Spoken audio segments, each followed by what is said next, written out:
Ciudad de La Plata. Esta es la última charla del año 2014 y el ciclo ya lleva su sexto año consecutivo. Quiero agradecer especialmente el apoyo a la actividad de la coordinadora de actividades del Salón Cultural, profesora Mónica Claus, y también del personal técnico que en todo momento nos ha brindado su asistencia durante el transcurso de las charlas. En esta oportunidad la charla versa sobre el tema de las neurociencias y vamos a ver cómo las herramientas de la física estadística nos van a ayudar para comprender y estudiar mejor el comportamiento de las neuronas.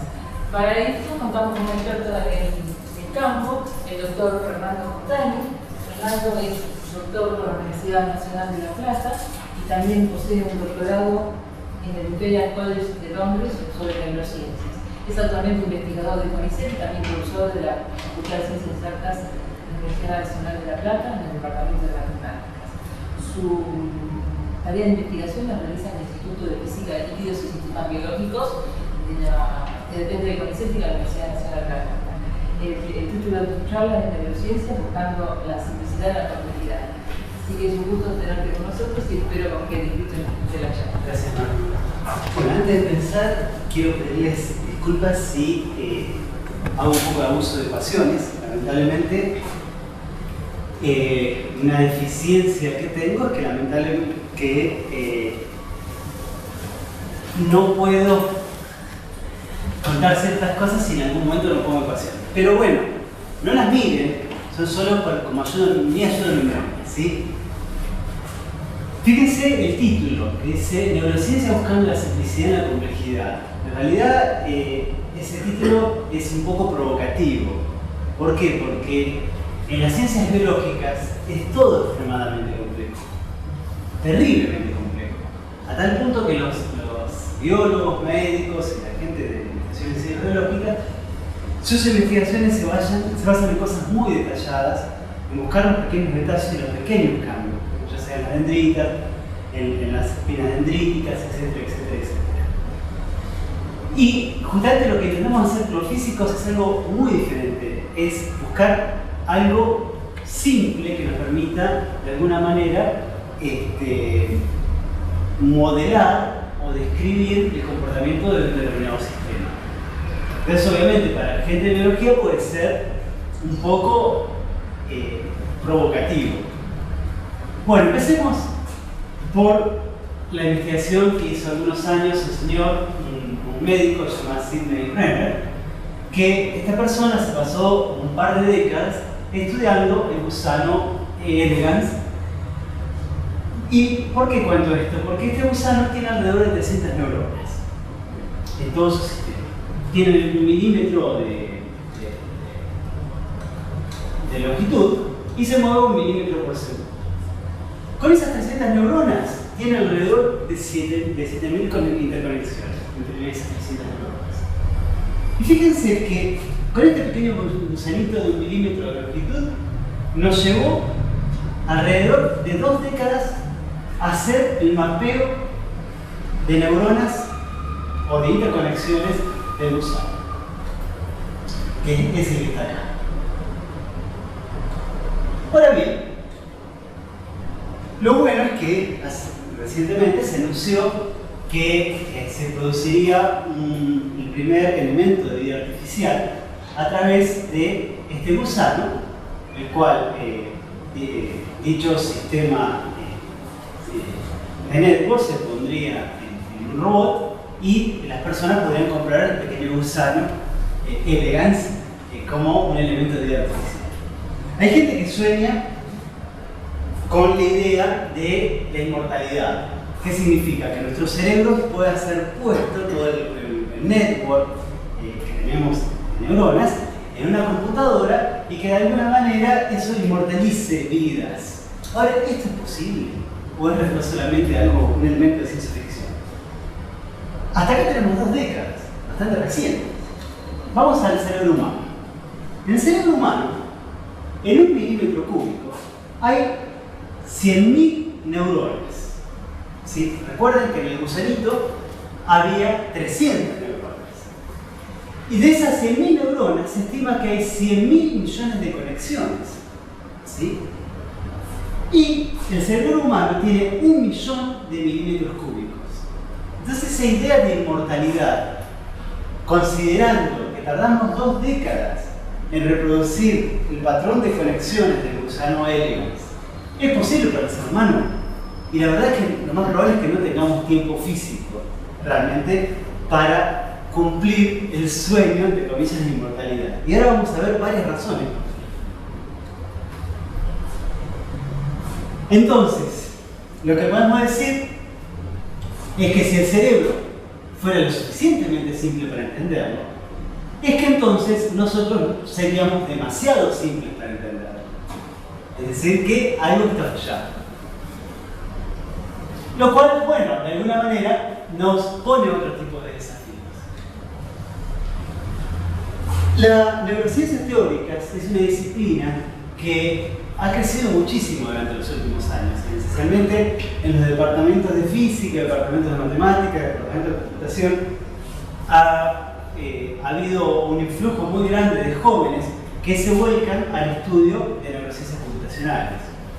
Entonces uno se pregunta por qué, qué es lo que tiene de diferente esto con respecto a las ciencias tradicionales o a los elementos de investigación tradicionales. En realidad tiene 2 elementos. Un elemento que comparten todas las disciplinas, que es la curiosidad. Un joven que quiere hacer investigación, lo primero que siente es curiosidad, ¿sí? Pero bueno, curiosidad porque por el estudio de la conciencia, la memoria, tratar de ganar como conocimiento cómo funciona nuestro cerebro. Pero además tiene un plus, que es tratar de entender el origen de los trastornos mentales, ¿sí? Y la posible cura de la mente. ¿Por qué? Porque si ganamos conocimiento sobre cómo funciona nuestro cerebro, podemos llegar a tener algún tipo de insight del origen de ciertos trastornos mentales. Y eso hace que sea particularmente atractivo. Bueno, pero ¿qué podemos aprender desde la física? Sí, pues ya sabemos que queda prácticamente descartado inmortalizar cerebros en una computadora. Al menos yo no lo veo plausible, dado el grado de complejidad de un cerebro humano. Desde la física podemos inferir que el cerebro es una máquina predictiva y sus poderes, entre comillas, origen ciertos ritmos que se perpetúan en sí mismos. Vamos a introducir la palabra ritmo. La actividad cerebral se afina y el observador se puede volver cada vez más y más preciso debido a un sistema organizado de ritmos que existen en el cerebro. Ahora, a esos ritmos lo vamos a asociar con una palabra que es oscilaciones. Existen ciertos ritmos u oscilaciones invisibles que son inferidas por el cerebro. Por ejemplo, el ejemplo de ritmo es el caminar. ¿Sí? El caminar de un bípedo está muy relacionado con ritmos. Y eso está muy relacionado con la corteza motora y por qué ocurren esos ritmos. Bueno, obviamente, detrás del cerebro, de la codificación de la información en el cerebro, existen cosas que se perpetúan, obviamente, entre comillas, y esos poderes predictivos tienen que ver con los ritmos del cerebro. Bueno, entonces, ¿qué es lo que queremos encontrar? Si no, nuestro sueño de perpetuar la vida a través de la reproducción del network, evidentemente parece imposible. Y aparte de ese network, nosotros estamos agregando un ritmo, o sea que no solamente hay interconectividades, también hay ritmos detrás, entre comillas. ¿Qué queremos nosotros? Nosotros de alguna manera lo que queremos es encontrar una piedra como la que nos permitió decodificar los jeroglíficos egipcios a partir de claro, a partir del antigriego antiguo, ¿sí? Entonces, la piedra Rosetta nos permitió eso. Nosotros lo que necesitamos ahora es una piedra Rosetta del cerebro. Bien, ¿qué sucede? En alguna manera, en los años 50, 56, Holcomb y Huxley encontraron del calamar gigante la ecuación de una neurona, una solita neurona, ¿sí? Ellos lo que describieron es que, como la neurona está rodeada de neurotransmisores, que son los neurotransmisores,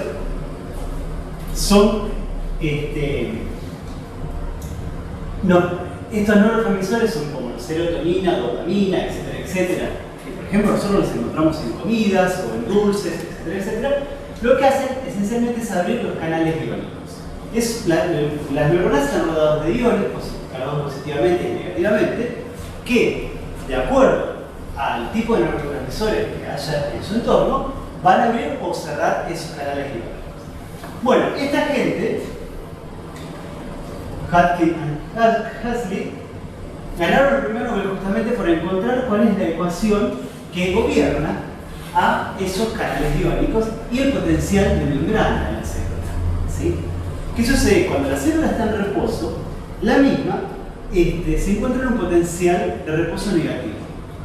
Empiezan a entrar iones cargados positivamente, disparan el potencial de reposo negativo y la neurona se dice que disparó un spike. Bueno, entonces uno podría pensar que un candidato a piedra roseta es esta ecuación.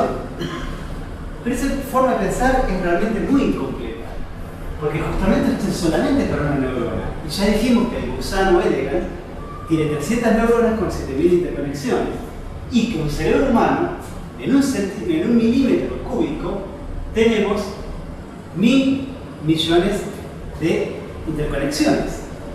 Entonces, claramente, la descripción de una sola neurona es incompletamente suficiente. Aparte de eso, como hablamos de ritmos, evidentemente ese network o esa interconectividad en el cerebro está cambiado por algo que son los estímulos externos. ¿Sí? Dependiendo qué tipo de estímulo externo tenga, las neuronas en una determinada región de la corteza cerebral se van a activar o desactivar de determinada manera. Entonces, evidentemente, la información es llevada, por ejemplo, hablemos en el caso más sencillito, que es la información visual, ¿sí? Una barrita que tiene determinada orientación, es llevada primero por la retina, después el cuerpo calloso y finalmente a la corteza, en realidad a B1, que es B1, que es donde está la corteza visual.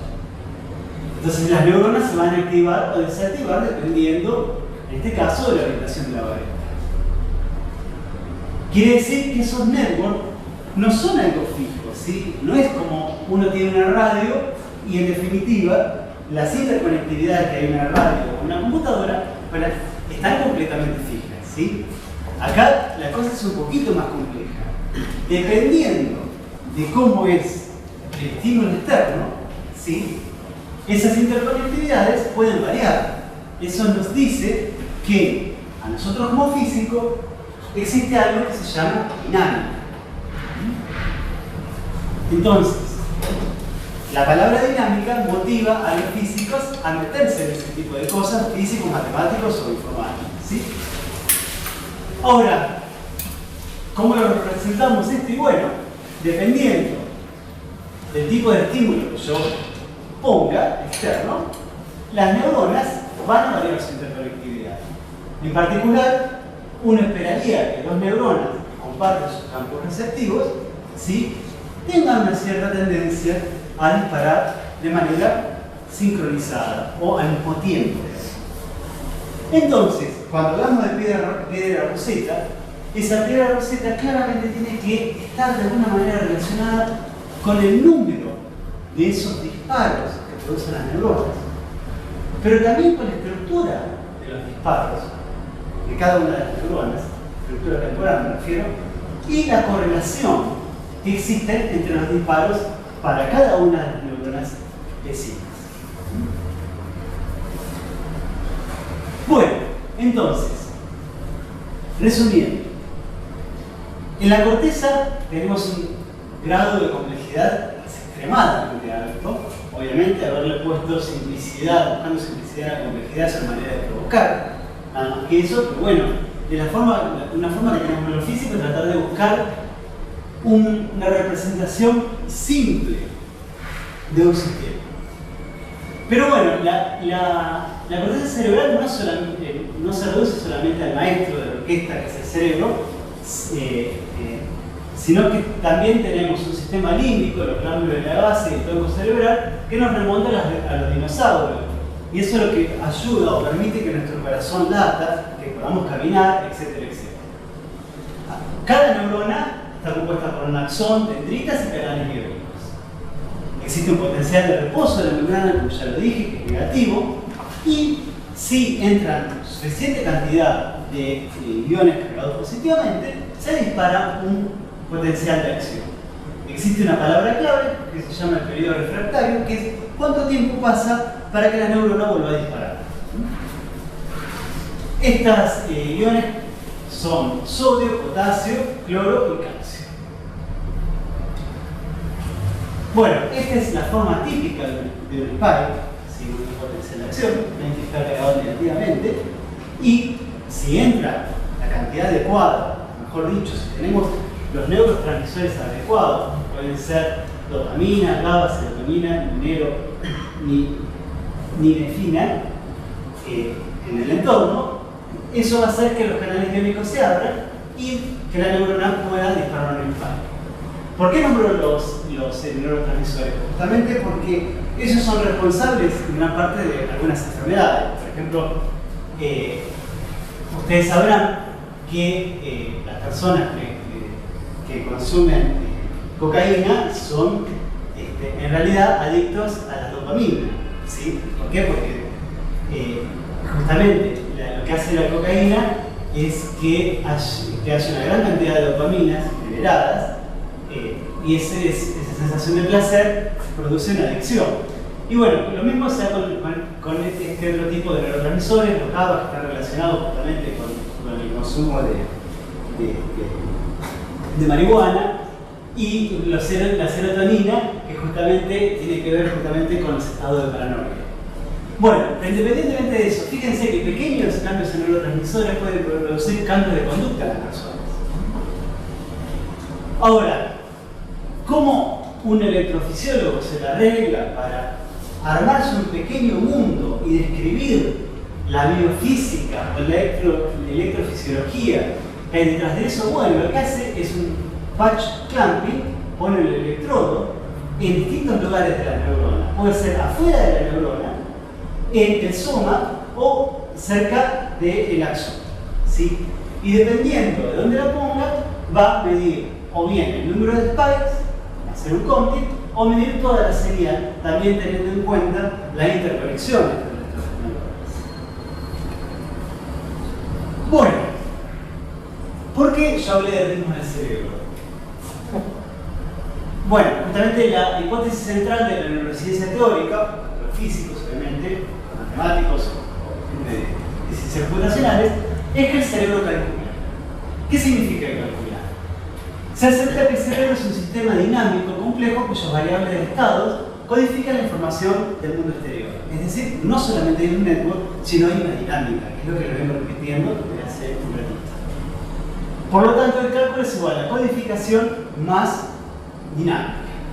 Para la detección de cambios sutiles en la dinámica, es de importancia investigar las interacciones y su dinámica en las neuronas.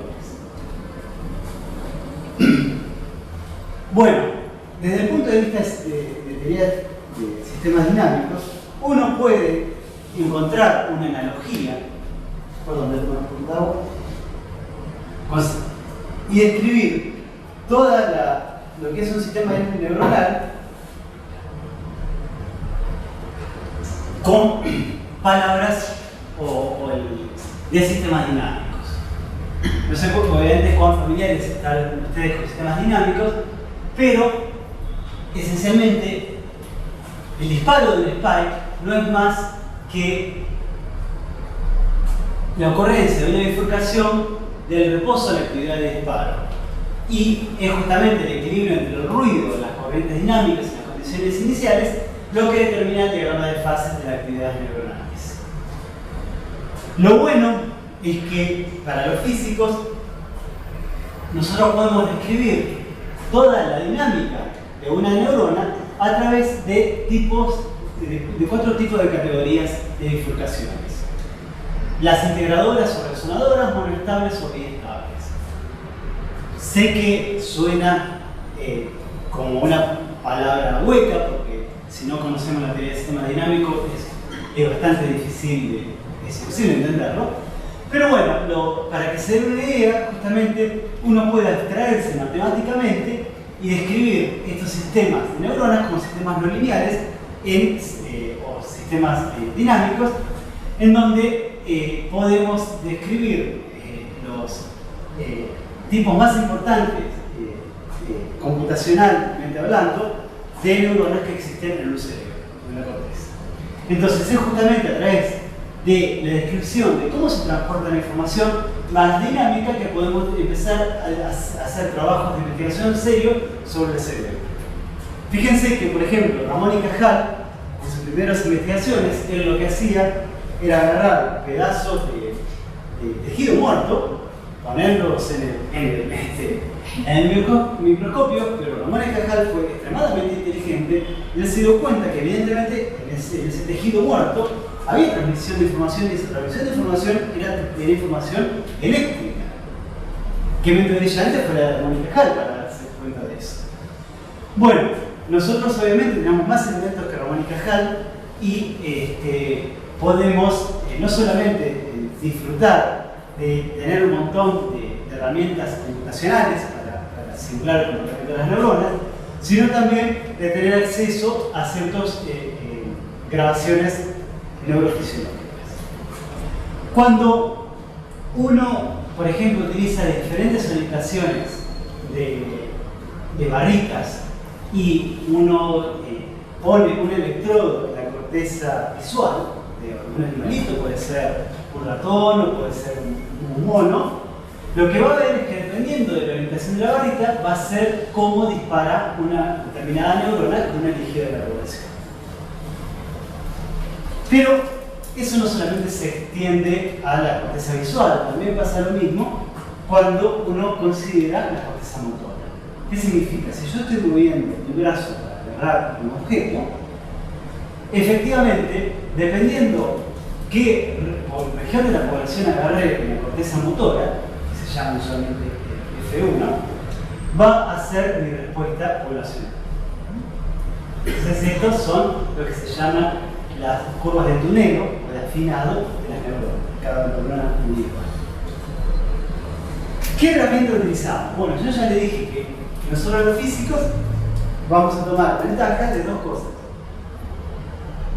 de información y dinámica. Entonces, si es información, vamos a utilizar una herramienta que se llama teoría de la información.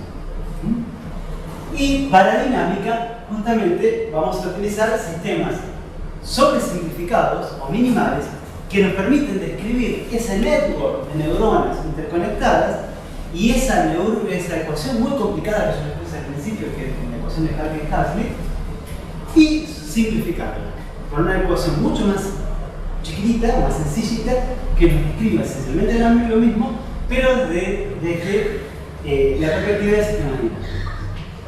Bueno, la ecuación, entre comillas, maestra, por así decirlo, para alguien que recién empieza con este tipo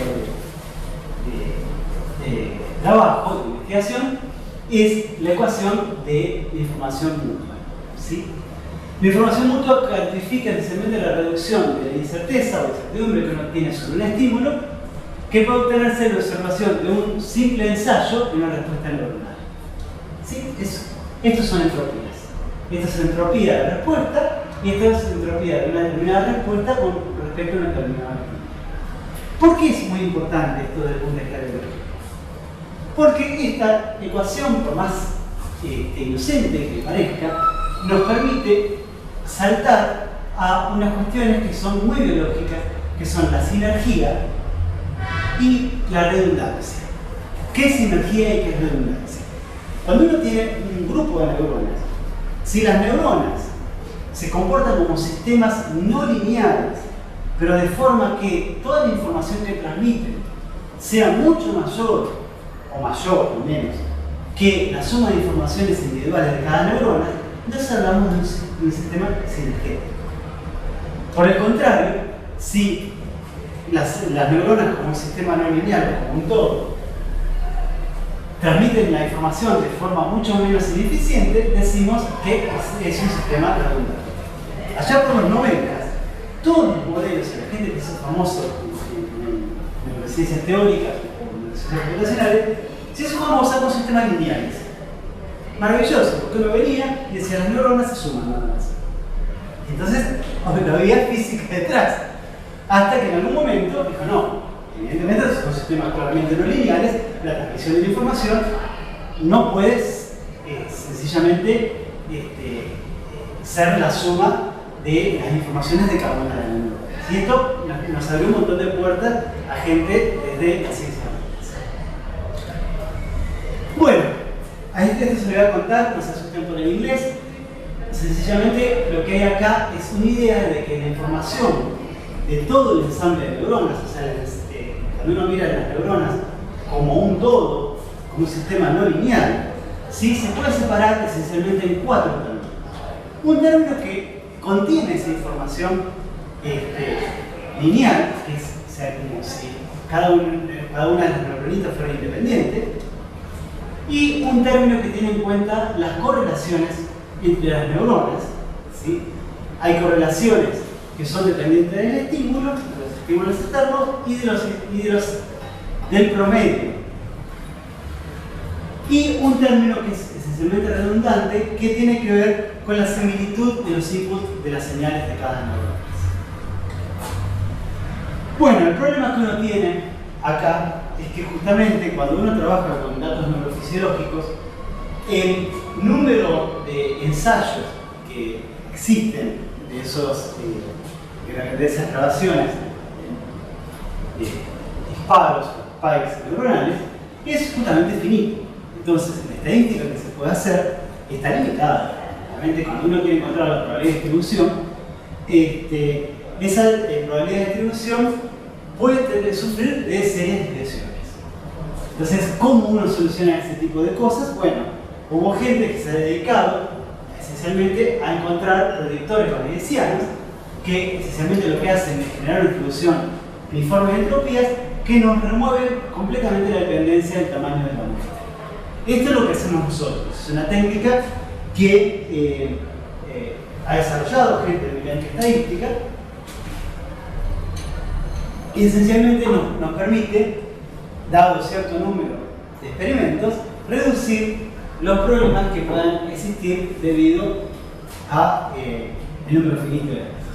Bueno, yo de lo que les voy a comentar es varios problemitas que yo he tratado durante estos años en los cuales esencialmente ataco distintos problemas para investigar cómo se codifica la información en el cerebro y mostrarles cómo herramientas de física fueron exitosas a la hora de proveer una explicación.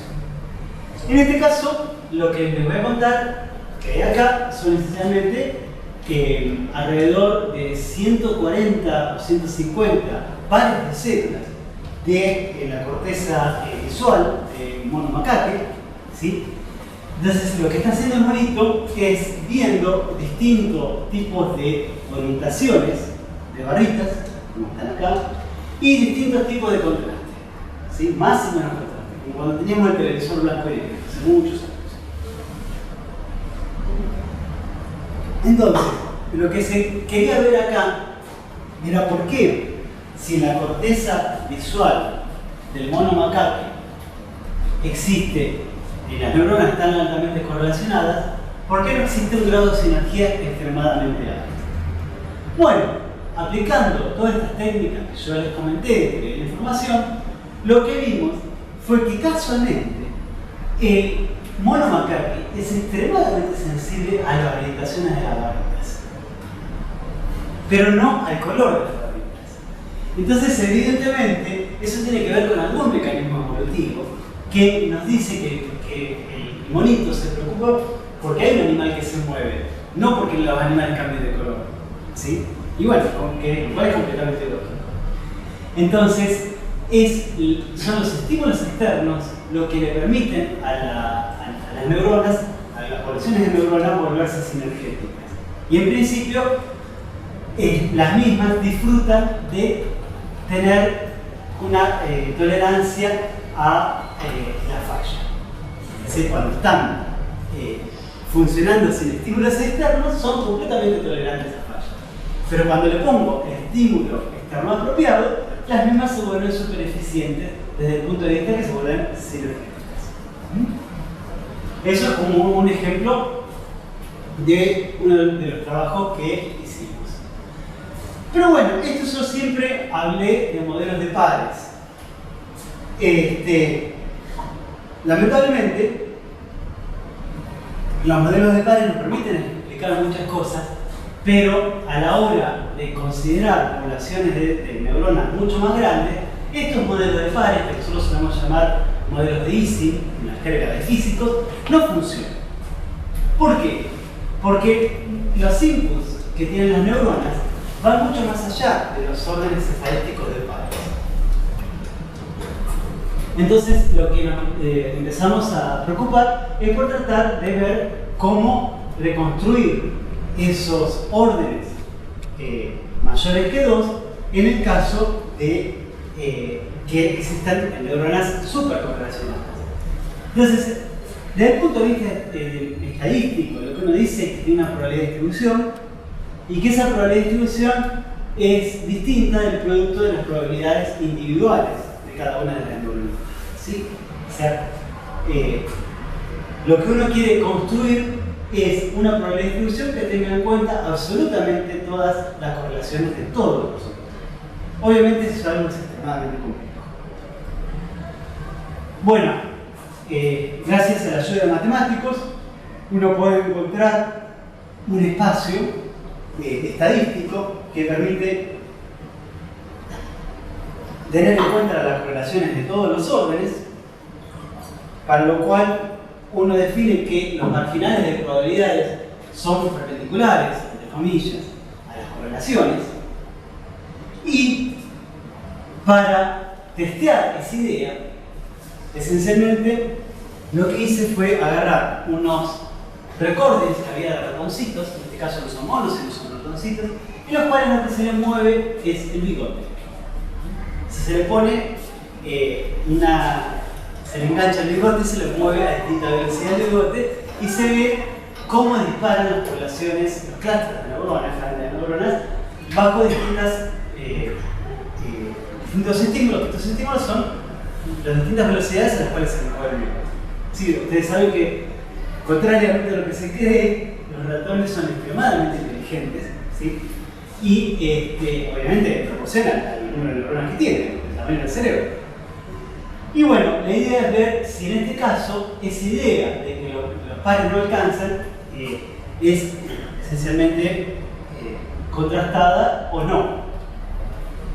Entonces tomamos todo el formalismo matemático que yo les dije antes, que lo único, no miren las ecuaciones, lo único que les voy a decir de acá es que el problema que tenemos es que hay 2 a la n-1 componentes. O sea que cuando n crece, esto explota de forma exponencial. O sea, hay 2 a la n-1 marginales.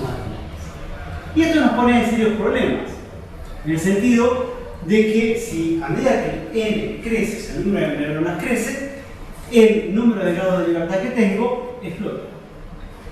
Entonces no hay computadora que pueda de alguna manera calcularle la probabilidad de distribución. En este caso había alrededor de 20 o 25 clústeres de neuronas, lo pudimos calcular y lo que vimos es que a medida que aumentábamos el grado de correlación, sí podíamos reproducir la probabilidad de distribución real de disparos. Entonces, como correlaciones de pares no nos mataban. Así de sencillo, como les puede parecer el trabajo, lo submitimos y al mes tuvo una recomendación de F1000 Biology, de lectura obligatoria para la comunidad científica. Pero bueno, esto es lo bueno que tiene la física, que de alguna manera provoca un poquito a otras áreas a pensar en un cambio en la forma de pensar, que por eso hace que a uno lo motive a de alguna manera intentar buscar una manera diferente de presentar las cosas o de pensar las cosas. Muy bien, pero todavía seguimos con el problema de que tenemos n grados de libertad, o sea, 2 a la n menos 1 marginales. Y esto, ustedes saben que 2 a la n esencialmente se puede escribir como un exponencial a la algo por un logaritmo de bla, bla, ¿sí? Pero eso, si tuvieron pizarrón, lo hacemos acá, pero no tenemos pizarrón. Esencialmente, cuando n crece, se vuelve un número muy, muy grande. Entonces, imagínense, esta es la neurona 1, 2, 3, 4, n. Cada una de ellas reciben inputs comunes. Cada uno de estos inputs comunes está interconectado.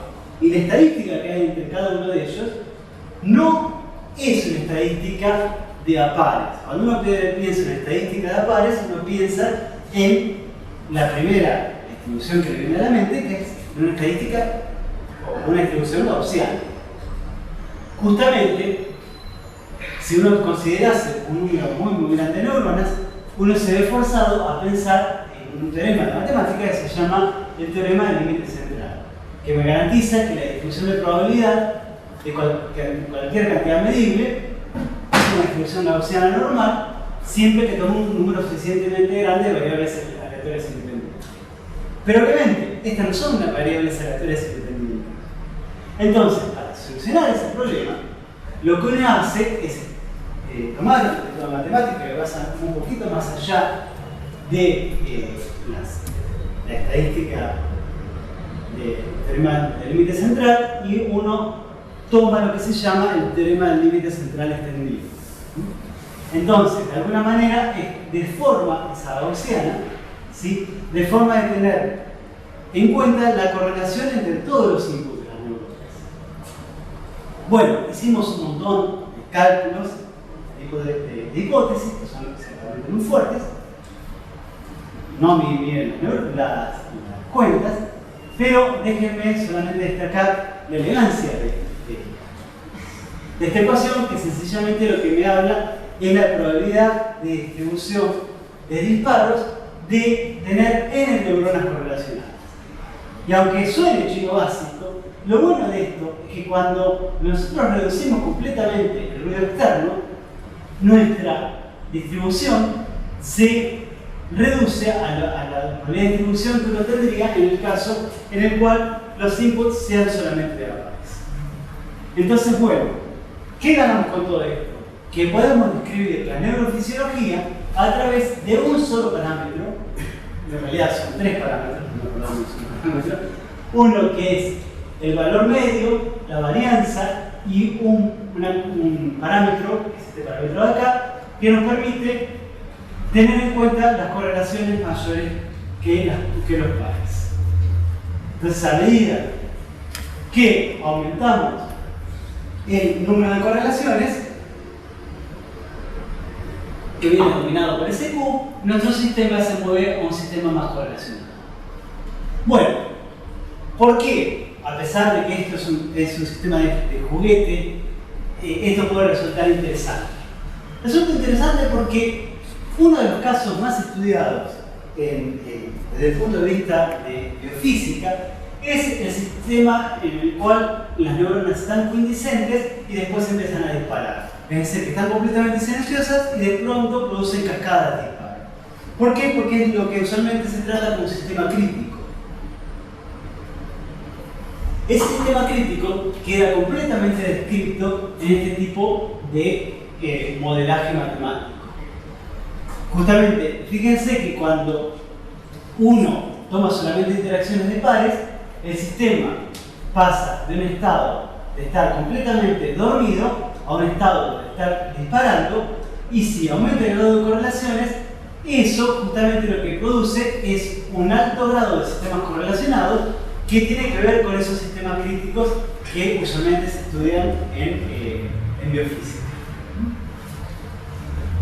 Bueno, más allá, para afirmar este tipo de ideas, lo que uno puede ver es cómo se transmite la información y que existen efectivamente puntos para los cuales, para determinados grados de correlación y determinadas varianzas, en los cuales la información va a ser optimalmente transmitida. Entonces, esto constituye la extensión natural de lo que se llama el modelo dicotomizado de neuronas. Sí, usualmente este modelo dicotomizado lo que hace es, a partir de distribuciones gaussianas en los inputs, se generan correlaciones de alto orden. Esto es mucho más general, ofrece una forma de generar correlaciones de órdenes superiores a través de la deformación de los inputs, como si fueran gaussianas mucho más generalizadas. Bueno, ahora que les llevé por un montón de matemática, vamos a ir a algo más filosófico, que lo puse acá a propósito para despertarlos a la altura de la charla. Supongo que todos ustedes conocen a Noam Chomsky, ¿sí? Bueno, Noam Chomsky dijo hace algún tiempo atrás lo siguiente: la teoría de la evolución tiene poco que decir sobre cuestiones como el lenguaje. Ustedes imagínense que una persona prestigiosa como Chomsky diga eso en frente de la comunidad científica. No es provocador, o sea, la gente lo quería realmente estrangular, ¿sí? ¿Pero por qué dijo eso? No, es como contar una historia de hadas. Es casi como si afirmásemos que hubiera habido algunos primates que sufrieron una mutación aleatoria que se llevó a cabo a través de una extraña ducha de rayos cósmicos que reorganizó el cerebro y la implantación del lenguaje en el cerebro de los primates. Es decir, si ustedes van del cerebro de los primates al cerebro de un ser humano, claramente el lóbulo frontal marca una diferencia abismal. Entonces, ¿cómo pasamos de los primates a los seres humanos? Y es lo que Chomsky dice. O sea, está incompleto. Bueno, entonces, lo que voy a hacer ahora es contarle el trabajo que hice con un colega ruso y un colega italiano muy famoso, que es especialista en esto. Bueno, este colega italiano, no ruso, fue uno de los descubridores de las neuronas espejos. Él en realidad es el niño mimado de Solati, es el libro de Fadina. Bueno, entonces esencialmente lo que ellos encontraron, que las neuronas en el área de Broca responden a la acción relacionada con los estímulos visuales, tales como objetos agarrables a movimientos con pinza, ¿sí? O sea que ya el área de Broca, si alguien está agarrando una copa, se ve activada. El área promotora del mono es entonces un candidato a Broca en los seres humanos. Durante el discurso, el sistema motor del oyente también se activa. El motor del oyente. Entonces, hay algo que tiene que ver con ese origen. ¿Qué es lo que lo hace distinto? Los gestos con las manos, no precisamente visibles, se activan el sistema de neuronas, incluyendo Broca. Los pacientes afásicos se ven afectados en su capacidad para representar correctamente acciones observadas. ¿Sí? Entonces eso nos está diciendo que algo especial tiene ese área. El lenguaje humano puede haber evolucionado a partir de la representación de la mano, o sea, a partir de que esos primates empezaron a representar y a realizar más y más acciones. Es probable que esa zona haya sido muy, muy especial y esa teoría incompleta de la evolución se explica a través de propiedades muy especiales de esas neuronas, la corteza premotora. El aumento de la complejidad de las acciones conduce a la fabricación de herramientas y puede haber proporcionado un montón de recursos y la propiedad peculiar del lenguaje humano. Entonces, lo que hizo esta gente, Fadiga, junto con Olinik, que es el griego ruso, fue agarrar estos monitos y hacer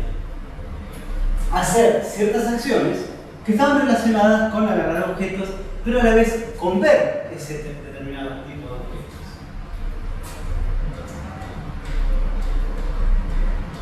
Déjenme que les ponga como en el experimento.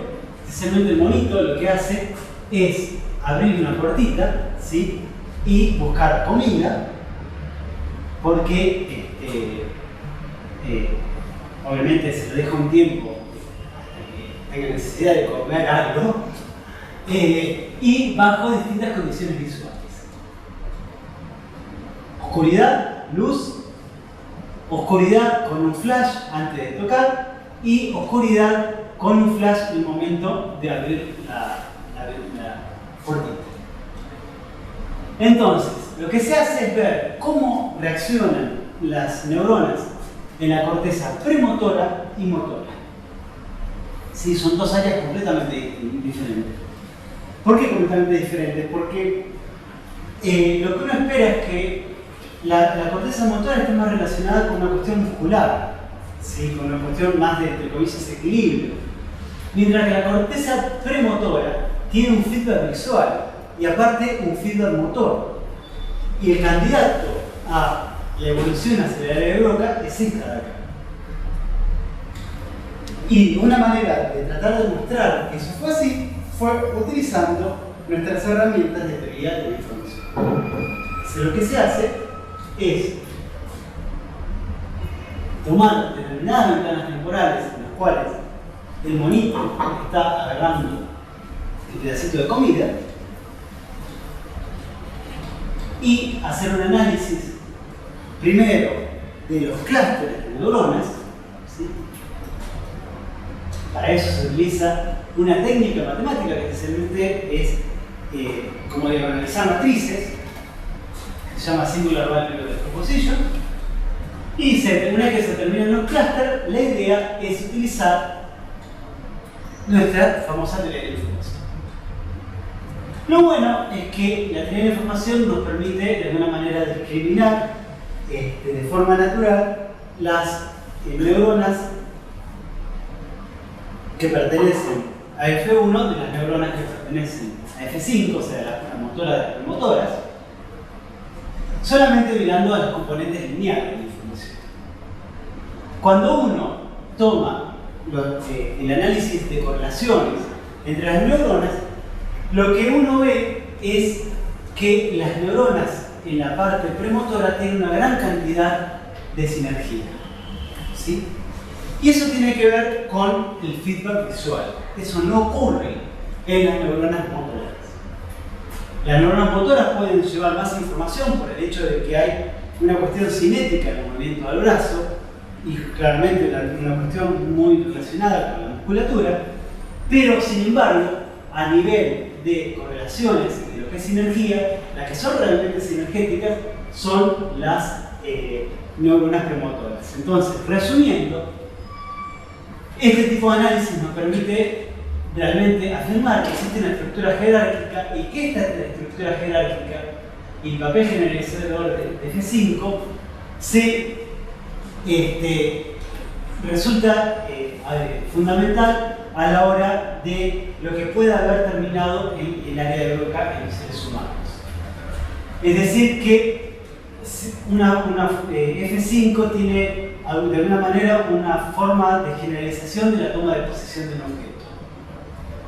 Y esto podría ser la evidencia de una sumatoria superlineal, podría ser un correlato neural de las diversas funciones desempeñadas por las dos áreas dentro de esta estructura jerárquica. O sea que esa zona, que es F5, la premotora, puede haber dado claramente lugar a el área de Broca, justamente por esa jerarquía de sinergia que le encontramos. Bueno, ¿cómo andamos de tiempo?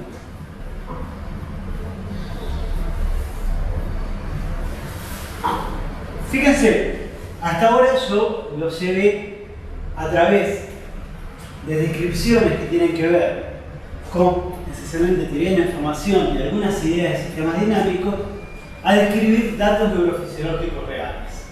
También les anticipé que esas neuronas, esas ecuaciones de Haken y Hadley, que eran muy complicadas, podrían ser reducidas a ecuaciones mucho más sencillas, muchísimo más sencillas, que eran equivalentes desde el punto de vista del sistema dinámico. Entonces, ¿por qué les voy a contar esto? Porque esencialmente lo que uno puede hacer es describir este sistema de neuronas como un sistema minimal, que está escrito acá, que esencialmente me describe lo mismo que Hartley, pero aparte le puedo agregar un network de neuronas inhibitorias y excitatorias, ¿sí? Donde este B es el potencial de membrana de la neurona y esta U es una variable de recuperación de la membrana, que representa la activación de las corrientes iónicas y la activación de corrientes iónicas de potasio y de sodio. Entonces, bueno, haciendo un modelo computacional, uno puede llegar a describir ciertas oscilaciones o ritmos del cerebro con programitas que son muy fáciles de manejar. Y eso hasta inclusive le puede agregar plasticidad. Ya dijimos que el cerebro no es como una radio en una computadora donde las interconexiones están fijas, sino que existe un aprendizaje, dependiendo, obviamente, de cuáles son los estímulos externos. Obviamente, como nosotros somos físicos, a esos aprendizajes los modelamos matemáticamente. Y lo que usualmente se llama plasticidad dependiente del tiempo, STDP. Trabajando con estos modelos computacionales, lo que uno puede ver es que esencialmente, desde el punto de vista de teoría del sistema dinámico, existen esencialmente 20 tipos de neuronas que me describen todos los sistemas neuronales a grosso modo que puedan existir. Entonces uno puede imaginarse una población de neuronas, supongamos 1000 neuronas, ¿sí? Con una determinada proporción de neuronas inhibitorias, otra proporción de neuronas excitatorias, y reproducir todos los ritmos del cerebro. Con un modelito súper cortito, súper sencillo. Bien, ahora, si uno quisiera describir la biofísica del sistema con herramientas convencionales, lo primero que uno se ve tentado a hacer es calcular los histogramas es decir, dadas las ventanas temporales, cuántas neuronas dispararon, o cuántos spikes dispararon por un determinado tiempo. Y estudiar con herramientas de mecánica estadística muy básicas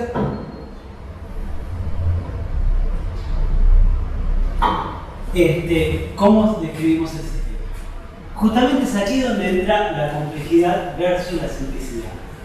Es decir, obviamente el cerebro es un sistema que no está completamente ordenado, ¿sí? Como ya dijimos, no existen interconexiones físicas. Tampoco está completamente desordenado.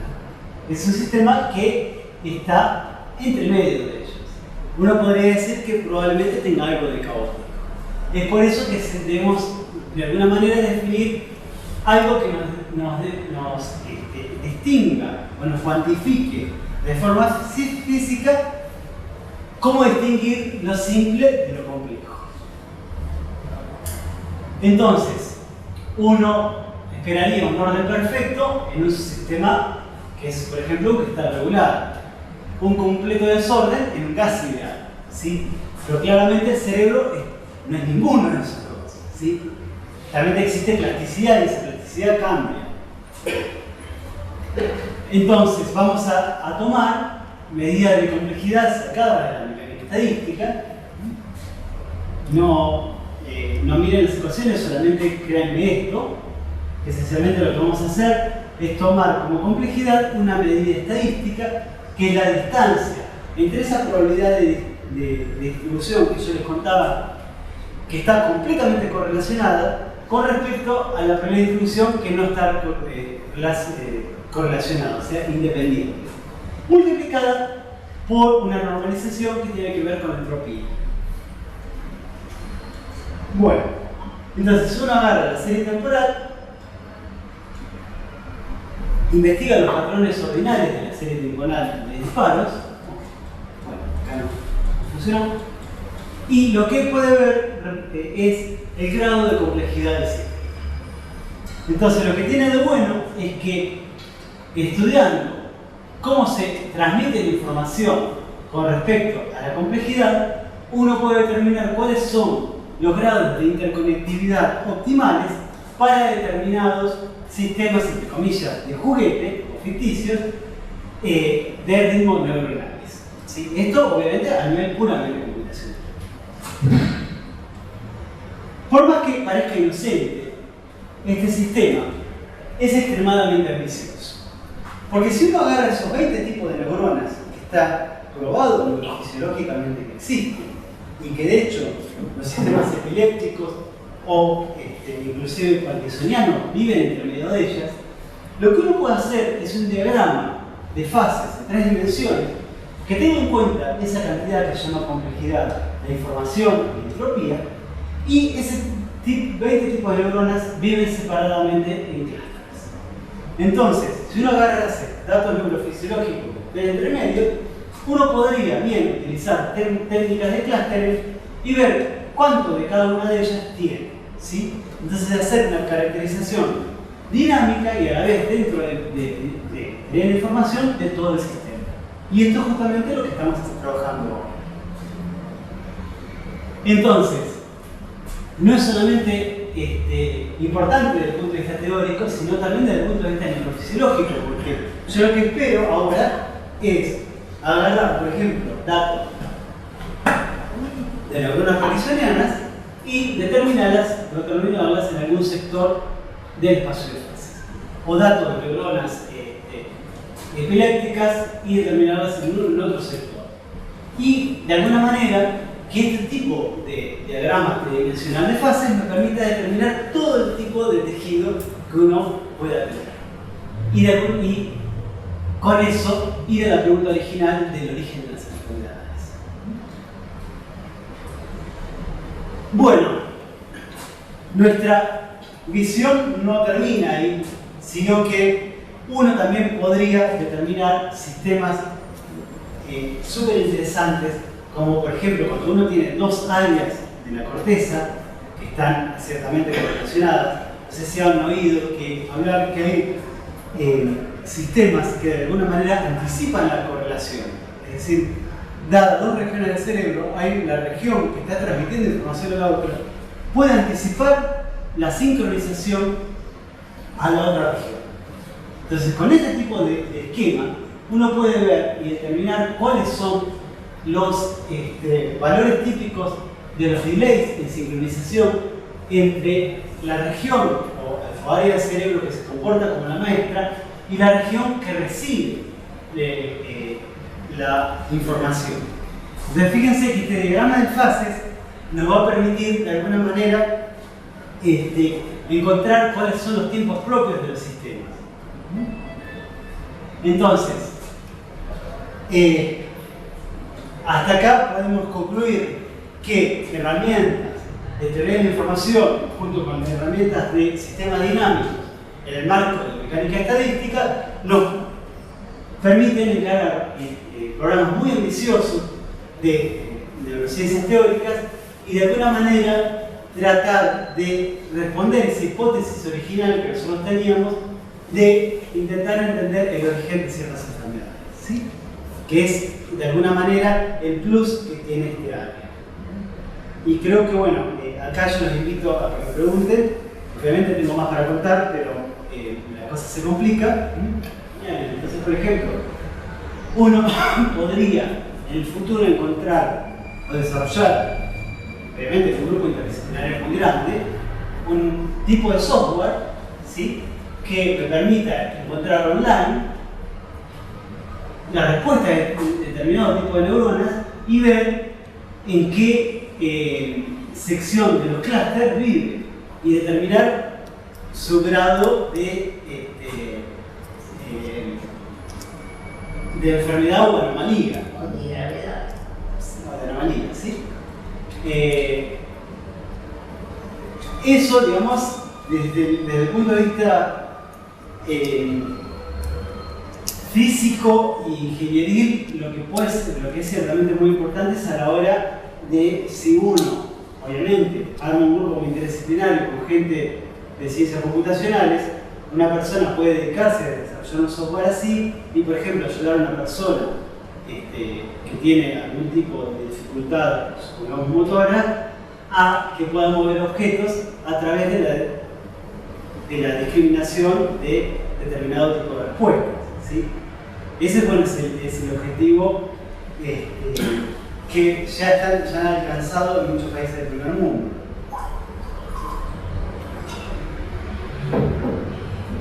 Podría ser en ese caso, el mismo caso de Hawking, digamos, como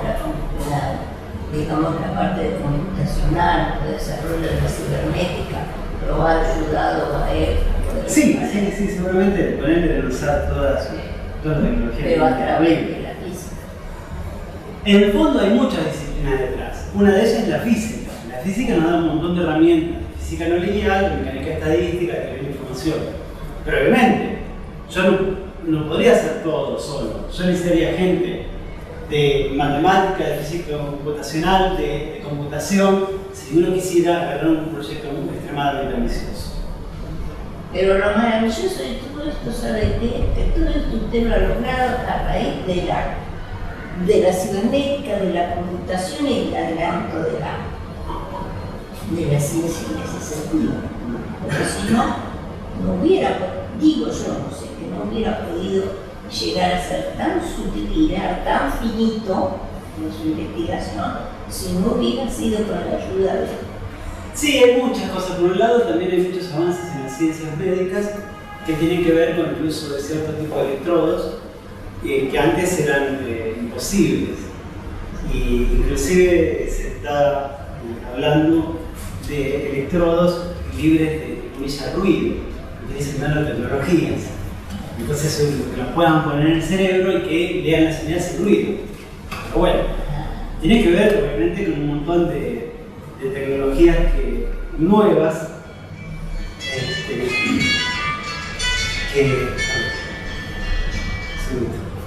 tiene que ver con un montón de tecnologías nuevas que obviamente uno toma ventaja. Sí, como los famosos screening que hacen con objetos diferentes a ver cómo reacciona el cerebro de cada una de esas personas de acuerdo a el lámina que observan, ¿cierto? Pero bueno, esto es humildemente hablando lo que uno puede hacer, al menos lo que yo puedo hacer de física.